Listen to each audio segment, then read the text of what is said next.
Assalamualaikum warahmatullahi wabarakatuh. Perkenalkan, nama saya Ewaldo Zenobia dengan NRP 0922040012 dan di kelas saya di kelas TO 4A. Di sini saya akan mempresentasikan bagaimana memahami atau dasar-dasar komunikasi satelit.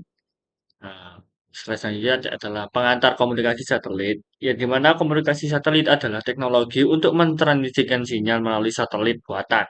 Nah, sinyal-sinyal ini digunakan untuk telepon, televisi, dan internet. Teknologi ini memungkinkan komunikasi jarak jauh secara real time. Kemudian, sejarah komunikasi satelit itu sendiri adalah satelit dimulai dengan peluncuran satelit pertama yaitu bernama Sputnik 1 oleh Uni Soviet pada tahun 1957. Nah, pada tahun 1962, Telstar menjadi satelit komunikasi pertama yang sukses mengirimkan sinyal televisi lintas samudra. Nah, prinsip dasar dari komunikasi satelit itu sendiri yaitu bekerja dengan mentransmisikan sinyal dari stasiun bumi ke stasiun di orbit, yang kemudian mengirimkan sinyal tersebut kembali ke stasiun bumi lainnya. Nah, proses ini memungkinkan komunikasi global yang efisien. Nah, orbit satelit. Nah, dari satelit komunikasi sendiri dapat beroperasi di berbagai jenis orbit, termasuk orbit geostasioner, orbit elips, dan orbit polar. Setiap jenis orbit memiliki kelebihan dan kekurangan dalam mendukung komunikasi satelit. Frekuensi dari spektrum komunikasi satelit menggunakan berbagai frekuensi dan spektrum, termasuk C-band, Ku-band, dan Ka-band. Nah, pemilihan frekuensi yang tepat sangat penting untuk memastikan kualitas transmisi sinyal. Teknologi modulasi. Modulasi sinyal adalah proses mengubah sinyal informasi menjadi bentuk yang dapat ditransmisikan melalui saluran komunikasi. Nah, berbagai teknik modulasi seperti PSK dan QAM digunakan dalam komunikasi satelit untuk meningkatkan efisiensi spektrum.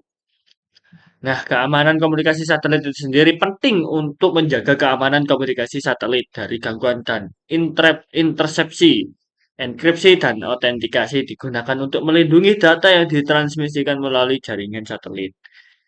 Nah, aplikasi komunikasi satelit ada juga nih aplikasi komunikasi satelit, yang di mana komunikasi satelit ini memiliki beragam aplikasi, termasuk telepon satelit untuk daerah terpencil, televisi satelit, internet satelit, dan layanan darurat. Teknologi ini memungkinkan akses komunikasi di wilayah yang sulit dijangkau, seperti di gunung, di pantai, atau di pedesaan pelosok. Nah, ini memungkinkan para penduduk atau masyarakat yang tidak memiliki tower di jangkauan areanya itu bisa menggunakan jangkauan satelit untuk mengakses internet, mengakses layanan darurat, televisi satelit, seperti itu. Kemudian adalah perkembangan teknologi satelit. Nah, teknologi komunikasi satelit terus berkembang dengan adanya inovasi dalam desain satelit, efisiensi spektrum, dan kecepatan transmisi data. Perkembangan ini membuka peluang baru dalam komunikasi global. Contohnya itu adalah SpaceX. SpaceX itu dalam internetnya itu penggerbang pesat. Jadi kita bisa menggunakan internet melalui satelit yang kita pesan melalui SpaceX gitu. Mungkin untuk sekarang ya.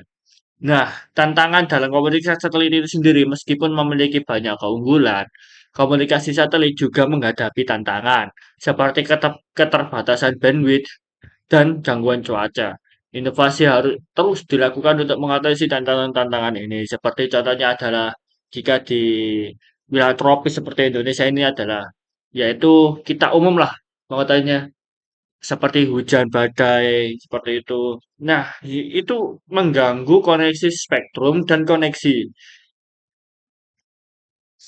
bandwidth tadi, keterbatasan bandwidth karena cuaca yang begitu ekstrim. Kayaknya contoh angin puting beliung, mengganggu frekuensi, hujan, mendung begitu itu.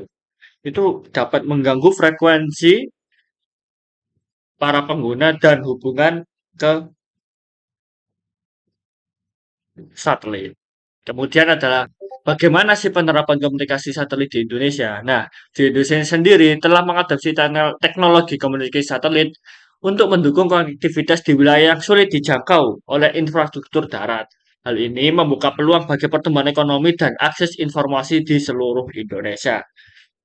Nah, seperti contohnya informasi tentang Telkom. Telkom telah menerbitkan, yaitu yang terbaru adalah terbitan Telkom ya ke satelit, begitu itu untuk menjangkau daerah-daerah yang sulit dijangkau dengan infrastruktur darat atau mobilitas darat gitu. Nah, kesimpulannya yaitu adalah komunikasi satelit merupakan teknologi yang vital dalam mendukung komunikasi global, terutama di daerah terpencil dan sulit dijangkau. Terus berkembangnya teknologi ini membuka peluang baru dalam berbagai bidang termasuk telekomunikasi, televisi, dan internet. Nah, sekian presentasi saya. Semoga membantu. Nah, semoga dapat disampaikan dengan baik apa yang saya omongkan. Kalau ada kurangnya, saya mohon maaf. Terima kasih. Wassalamualaikum warahmatullahi wabarakatuh.